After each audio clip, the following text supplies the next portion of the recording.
Halo guys, jumpa lagi bersama channel Moel Sacrifice. Ya, di video kali ini saya akan membagikan sebuah pertandingan catur dengan tema Gambit Raja. Gambit Raja itu adalah sebuah permainan yang agresif, penuh strategi, penyerangan, pengorbanan dan akhirnya menang. Gitu. Pertandingan yang terjadi pada tahun 1900 mempertemukan antara Karl August Walbord melawan Lau di Jerman.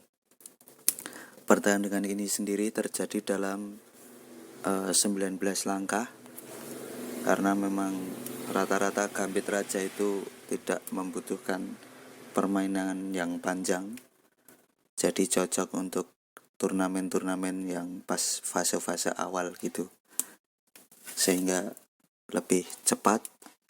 Oke, seperti apa permainan dari kedua pemain ini? Langsung saja kita menuju ke pertandingan, di mana Karl August Walbord memegang buah putih, memulai pertandingan dengan E4, selanjutnya dijawab oleh E5, kemudian F4. Ini adalah awal terjadinya Gambit Raja. Biasanya langkah terbaik buat hitam adalah dengan menerima gambit ya. Itu adalah langkah terbaik jika Anda menghadapi yang namanya Gambit Raja.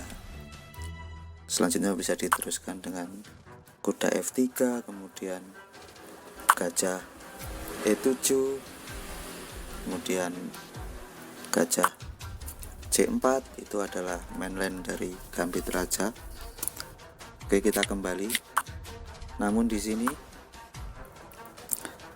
Lau memilih langkah lain, yaitu dengan pion D5.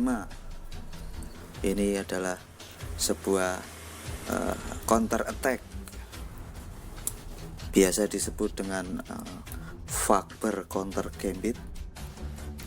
Ini adalah langkah yang agresif juga, jadi agresif dilawan dengan agresif. Kemudian di sini langkah terbaik adalah pion pukul pion seperti yang dipilih Karl August Walbord. Kemudian hitam meneruskan dengan langkah E4. Ini adalah mainline dari Fakber counter gambit. Kemudian putih menjawab dengan D3 dan hitam memukul pion yang berada di D5. Dan Karl August Walbord melangkah menteri ke E2.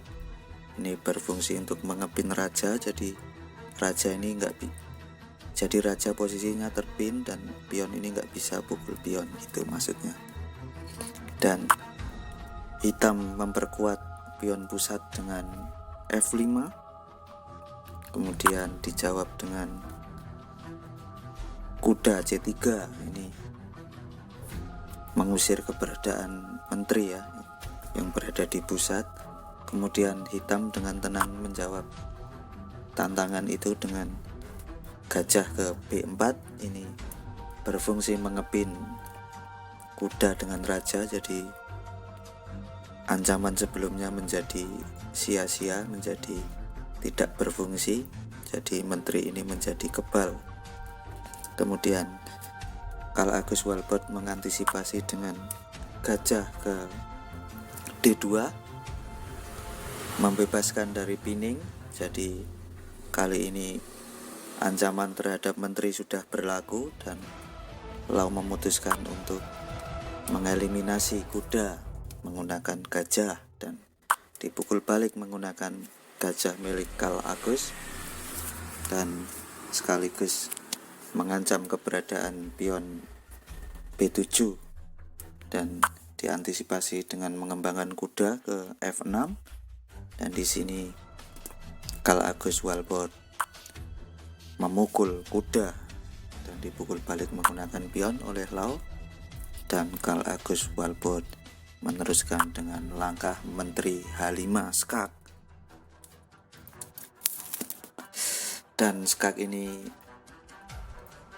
sebenarnya bisa ditutup menggunakan menteri dan pasti akan dipukul menggunakan menteri, dan Lau memilih memindahkan rajanya ke E7.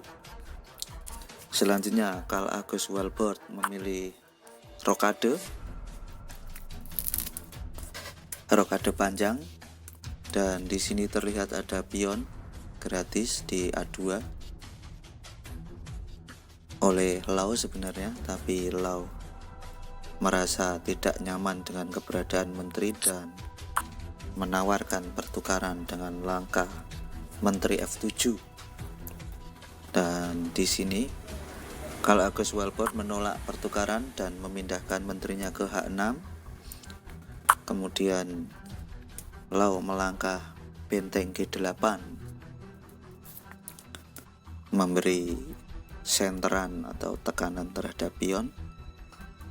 Kemudian Karl August Walbord melangkah pukul pion di E4 menggunakan pion dan dipukul balik oleh Lau.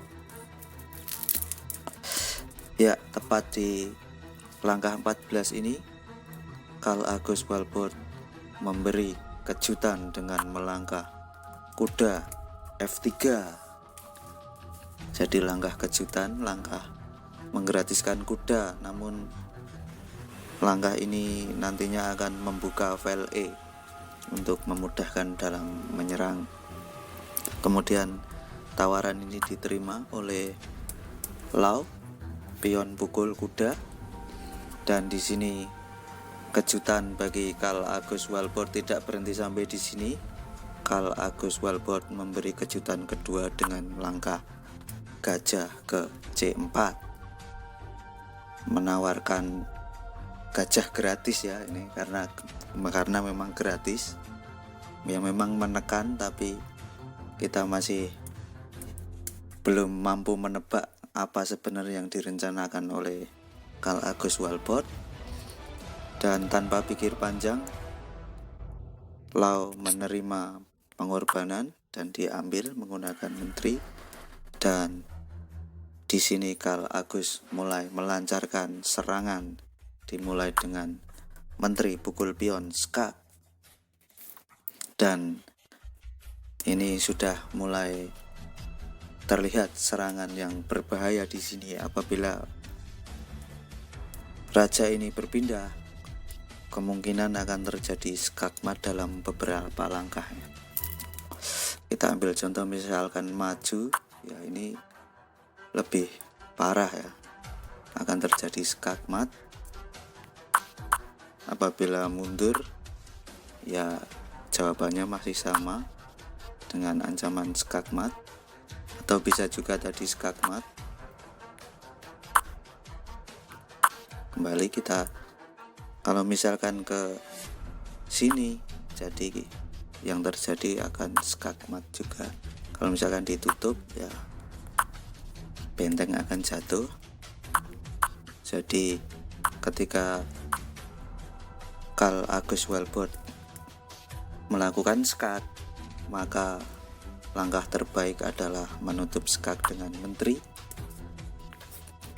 dan putih melancarkan serangan lanjutan dengan benteng H ke E1 skak.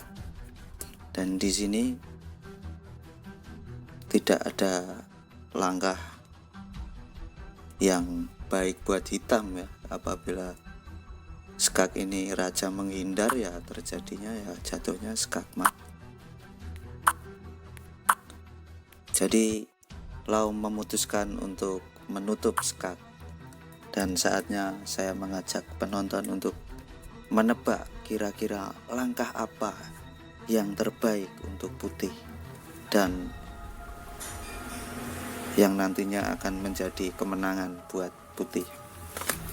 Oke, saya beri waktu untuk mempause video ini dan temukan langkah terbaik. Silakan. Oke, cukup. Mari kita cocokkan langkah yang dipilih oleh Karl August Walbord. Untuk yang menebak langkah benteng pukul gajah, saya ucapkan selamat karena langkah itu yang dipilih oleh Karl August Walbord. Dan skak, jadi skak ini Tidak bisa diambil menggunakan menteri ya, karena sedang terpin. Apabila raja berpindah ya yang terjadi akan skakmat.